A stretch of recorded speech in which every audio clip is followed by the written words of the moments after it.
Now, I know it's been past the holidays for a while, but I wanted to present this new Christmas carol.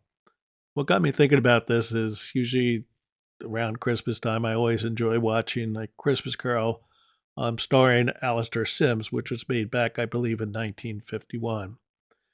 And it got me thinking, what if those spirits came to see Trump? What would that experience be like? Would it be any different? So I spent some time putting this story together and spending a lot of time adding and editing a little bit of a script, and hopefully you'll get something out of it. Now, it's not the most polished production, but hopefully you'll enjoy it nonetheless. So, without further ado, here is a new Christmas carol.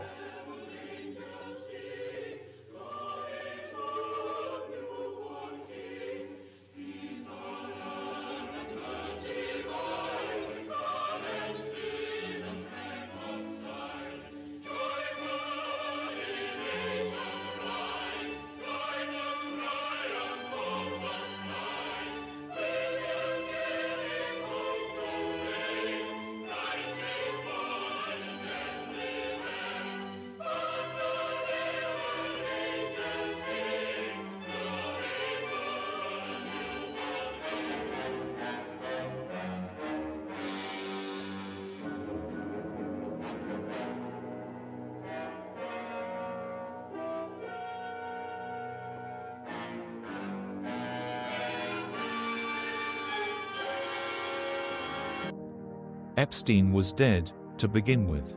There is no doubt whatever about that. The register of his burial was signed by the clergyman, the clerk, the undertaker, and the chief mourner. Trump signed it, and Trump's name was good upon change for anything he chose to put his hand to. Old Epstein was as dead as a doornail. It is now Christmas Eve and Trump is getting ready to head to Mar-a-Lago. Oh, Mr. Trump, are you leaving for home to keep Christmas? I'm not in the habit of keeping Christmas, sir. Then why are you leaving so early? I'm leaving early because Christmas has a habit of keeping men from doing business. It's the nature of things that ants toil and grasshoppers sing and play, Mr. Trump. An ant is what it is, and a grasshopper is what it is. Christmas, sir, is a humbug. Trump exits and head to the door. Once outside, he is confronted by a man. Mr. Trump, sir. Who are you? I don't conduct my business in the teeth of inclement weather, and besides, I'm heading to Mar-a-Lago. I'm pleading with you, sir. My health insurance premiums are going up in January and my wife and I can't afford it. You should have thought of that before you helped steal the election from me. But sir, my wife, she has cancer and we can't afford to go without health insurance. She'll die. So be it, and decrease the surplus population. But sir, she's not originally from here. She came here 20 years ago. Then I'll make sure ICE arrests her and sends her back where she belongs. As Trump moves along, he comes by way of some Christmas carolers, who he quickly scares away. While out on the White House lawn waiting to board the helicopter to take him to Mar-a-Lago, he is confronted by a group of reporters. One of them asks what he is doing to help those most in need at this time of year. Are there no ICE facilities? There are plenty of ICE facilities. And what about prisons? Sadly, there are. And aren't there plenty of farm workhouses? I'm afraid there are, sir. Oh, I'm glad to hear that.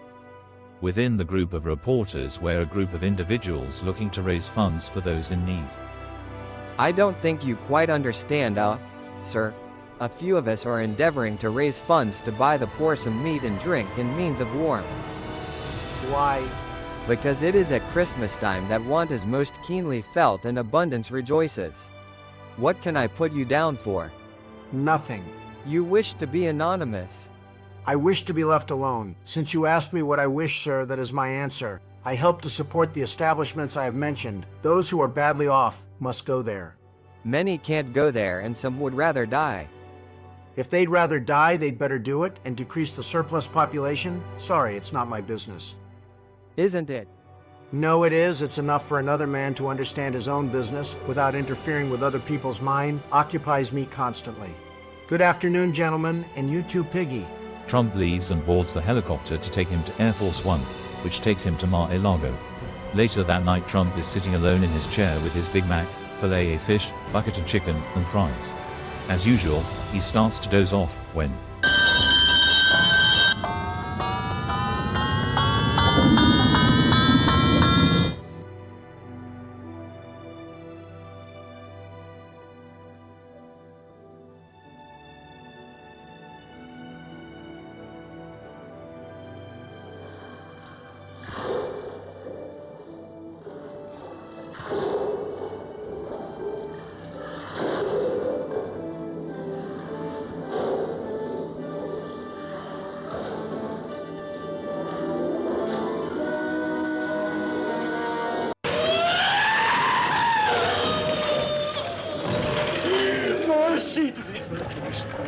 Man of the worldly mind, do you believe in me or not? I do. I must. But why do you walk the earth? And why do you come to me? It is required of every man that the spirit within him should walk abroad among his fellow men. If it goes not forth in life, it is condemned to do so after death. It is doomed to wander through the world.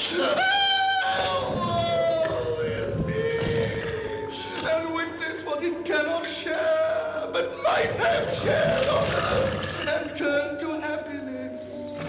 Why are you fettered?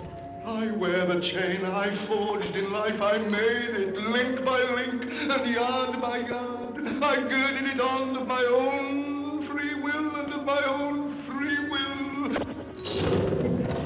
I wore it. You have my sympathy. Ah, you do not know the weight and length of strong chain you bear yourself. It was full as heavy and as long as this 7 Christmas Eves ago, and you have labored on it since. It is a ponderous chain. Mark me! In life my spirit never roved beyond the limits of our money-changing home. Now I am doomed to wander without rest or peace. Incessant torture of remorse. But it was only that you were a good man of business, Cobra. Business! Mankind was my business. Their common welfare was my business. And it is at this time of the rolling year I suffer most. Hear me. My time is nearly gone. I come tonight to warn you that you have yet a chance and hope of escaping my fate. A chance and hope of my procuring a... You were always a good friend of mine. You will be visited by 3 spirits. What? Was that the chance of hope that you mentioned? It was. Oh, well, in that case, never mind. I think I'd rather not. Without their visits, you cannot hope to shun the path I tread. Expect the first when the bell tolls 1.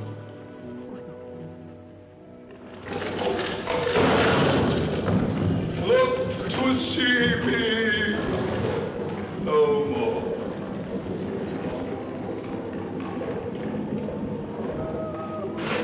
But look here, that you may remember for your own sake what has passed between us.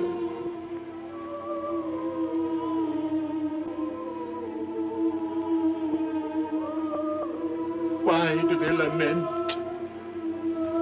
They seek to interfere for good in human matters and have lost their power forever.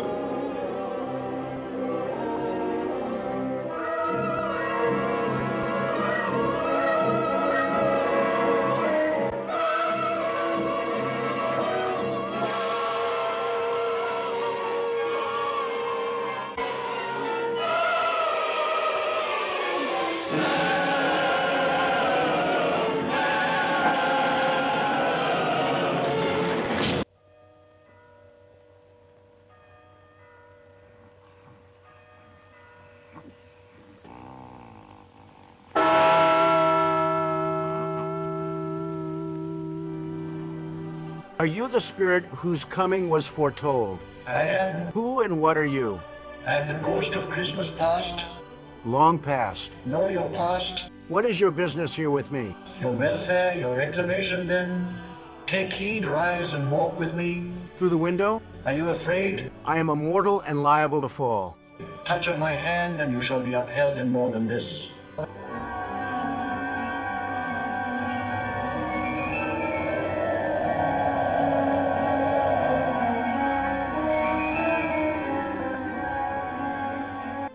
From a very young age you were taught by your father there were only two kinds of people in this world, winners or killers and losers. You would yell at your classmates, you pushed them around. You ruled dormitory life with an iron fist. You would beat on kids when they didn't do the right thing. Trump emerged from military school with a blueprint for leadership by force and ridicule. You loved it.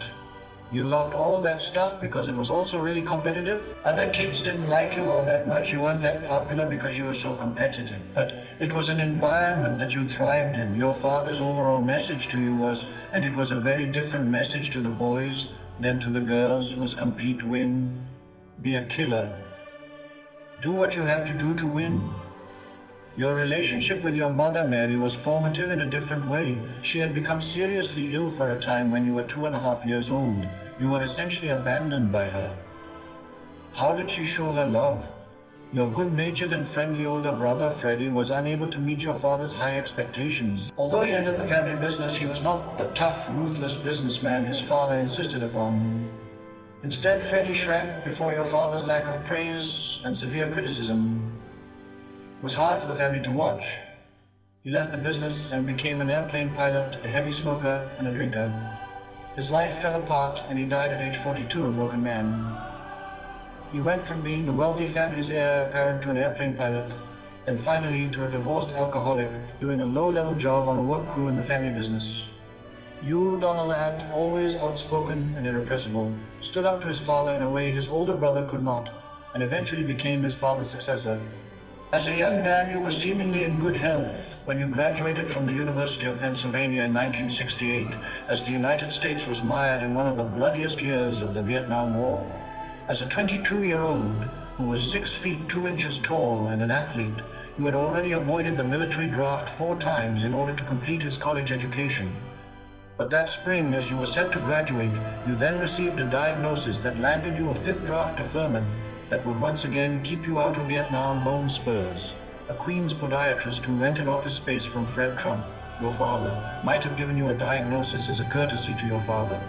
In 1973, the U.S. Department of Justice, DOJ, filed a major civil rights lawsuit against your father and you and your company, Trump Management, for systematic racial discrimination in housing rentals across their properties in New York. When you owned casinos in Atlantic City, you frequently failed to pay contractors in full or on time as a business practice to reduce costs and leverage his company's financial power. This often forced small businesses to accept partial payments or go bankrupt. Dozens of contractors and small business owners went bankrupt or out of business entirely because they could not absorb the losses from unpaid bills. You also shifted personal debts to the casino companies, which were then absorbed by investors and creditors, including contractors, during the bankruptcies. Your casino businesses in Atlantic City went through 4 separate bankruptcies. These corporate bankruptcies occurred over a span of 2 decades, from 1991 to 2014, and were Chapter 11 reorganizations that allowed the companies to restructure debt and remain in business, with the burden largely falling on investors and bondholders. In 1989, you placed advertisements in several prominent newspapers, including Newsday in 1989, calling for the reinstatement of the death penalty so that the Central Park Five could be executed for their alleged crimes. It was later found that these 5 black and Latino boys were wrongfully convicted of raping a woman jogging in New York City. Here is part of your conversation talking about your interaction with women. I better use some Tic Tacs just in case I start kissing her. You know, I'm automatically attracted to beautiful. I just start kissing them. It's like a magnet. You just kiss. I don't even wait. And when you're a star, they let you do it. You can do anything. Whatever you want. Grab them by the pussy. You were found guilty in a 34-count felony hush money case. Also, you were found guilty of sexually abusing the writer, E. John Carroll. Your history of being a sexual predator is even more reflected in your relationship with Jeffrey Epstein. We could go on and on about your past, which shows your lack of decency, caring, and concern for anyone but yourself. But my time has come to an end. You, sir, or Spirit, or whoever you might be, are nothing but fake news. Many people say what a great job I do. You know it, everyone knows it. I'm the most successful businessman and president that this world has ever seen. All this stuff you showed me is nothing but fake news.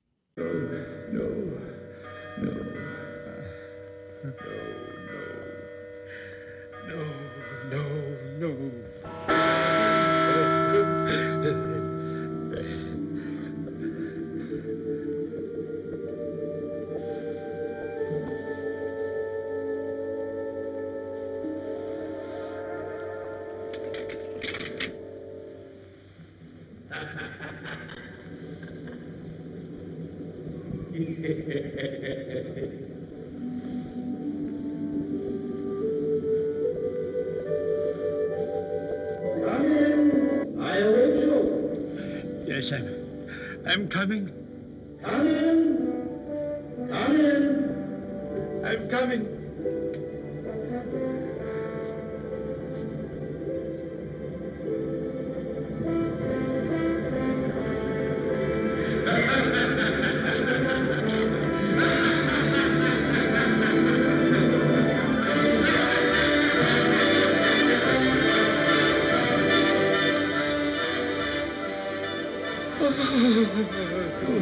Ebenezer, come in.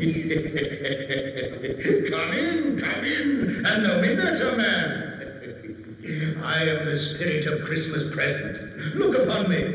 You've never seen the like of me before, have you? Never, never. And I wish the pleasure had been indefinitely postponed. So, is your heart still unmoved towards us then? I'm too old and beyond hope. We spirits of Christmas do not live only one day of our year. We live the whole 365. So is it true of the child born in Bethlehem. He does not live in men's hearts only one day of the year, but in all the days of the year. You have chosen not to seek him in your heart.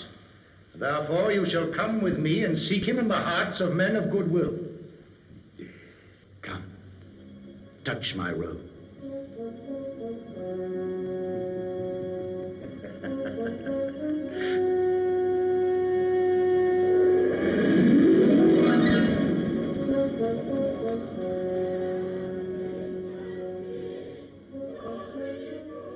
What place is this?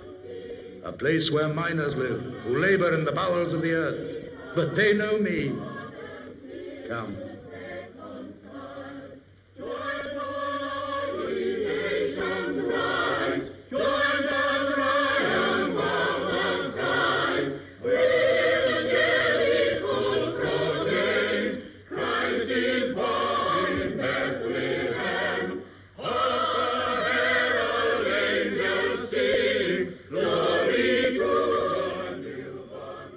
As in the past, you continue to use lies and retribution to go after those who speak out against you. You have used your position as president to enrich yourself. You have denied help to those most in need. All your time is spent thinking only of yourself and how your office can make you more money. You continue to send troops into the country's cities to spread terror and fear. This has resulted in the death of a number of people. When confronted with this action, you only lie even more. Yet, it seems it is never enough. It never is. You continue to spread your evil ways inside and outside the country. You're like a spoiled, rich child who thinks he can do whatever he wants to without consideration of the impact it has on others. Donald, you just bulldoze your way through life, destroying everything or anyone that gets in your way. Unless you change your ways, I fear the price you pay will be severe and irreversible. I have shown you some of the evil you have brought forth. Hopefully you will learn from my time showing you these things. My time with you, Ebenezer. Will you profit by what I have shown you of the good in most men's hearts? If it's too hard a lesson for you to learn, then learn this lesson.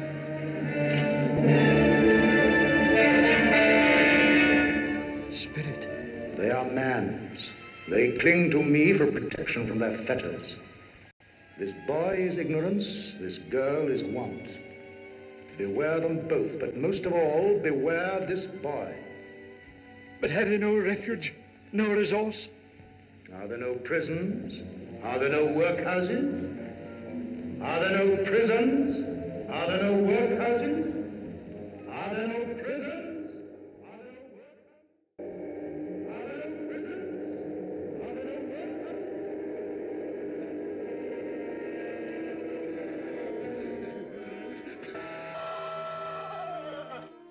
We are so sorry. She was such a wonderful person. It's all my fault. We just couldn't afford health insurance anymore, so I had to decide whether we aid or go without insurance. Now she's dead. It's not your fault. You weren't the one who voted against supporting healthcare. Yeah, but I voted for Trump thinking he was going to take care of us. Instead, he only decided to help his rich friends and himself. Well, from disaster relief to fighting world hunger, the United States Agency for International Development, or USAID, was at the center of it all. But now a chilling warning from several medical researchers. They say people around the world, millions of them, could die in the next 5 years because of the Trump administration's cuts to humanitarian aid. The spirit of the future continued to show Trump events that might occur. Throughout this time, Trump continually dismissed anything he was shown. You're no better than the others. You can't scare me. People say I'm the best president ever. You know it. Everyone knows it. Get out of here. Latest election results show the Democrats have taken control of both the House and the Senate. What may be ahead is serious problems for Donald Trump. Months later, the House and the Senate have voted to impeach Donald Trump. Then, he has now been removed from office. Trump was seen yelling and screaming as officials escorting him from the White House. 6 months later. Since being removed from office, Trump has not been seen. Trump returned to Mar-a-Lago and was throwing temper tantrums all of the time. Screw those spirits. They were the ones to cause this. I am the greatest president ever. Sitting in his chair with a bucket of chicken, Trump dozed off. When he awoke and opened his eyes, he noticed things looked different. The room was not the same. Somehow, it looked completely different. He noticed he was surrounded by bars. Also, he arose having slept on a thin mattress on a cement floor. He yelled out, Hey, what's going on here? Nothing. Only silence. Again he yelled out, Hey, what's going on here? Finally, he heard a door open and someone dressed in a uniform coming towards him. As they got closer, he realized it was an ICE officer. Quiet down in here. Hey, what's going on here? What am I doing in here? Don't you realize who I am? I'm Donald Trump. Yeah, and I'm the President of the United States. Don't you recognize me? Just look. Hey, shithead, we picked you up on the street with no ID, no passport. You are nothing but a legal scum. What the hell are you talking about? Get me out of here. I'm Donald Trump. I'm President of the United States. The ICE official opens up the cell and slams him against the bars. He then takes his club and slams it against Trump's chest. Now, shut up and don't worry, you'll be gone soon. You'll be on the next plane out of the country. Trump pulled himself up by using the sink in the cell to help pull up his overweight body. As he arose, he looked in the small mirror above the sink. As he looked, he noticed he looked different. The color in his face was no longer the orange color he was known for. Now the color in his face was brown. He looked more like the others in adjacent cells. For all of Trump's dismissal of the spirits that came to visit one Christmas night to warn him of his ways, he ignored them all. Now he was being deported to an unknown country, looking much different than he did before. He was now about to experience the life of someone who suffered from his own actions. Donald would spend the rest of his years wandering the streets of an unknown country, penniless, begging, and scrounging for his next meal and place to stay. He was warned and now paid the price for his evil ways.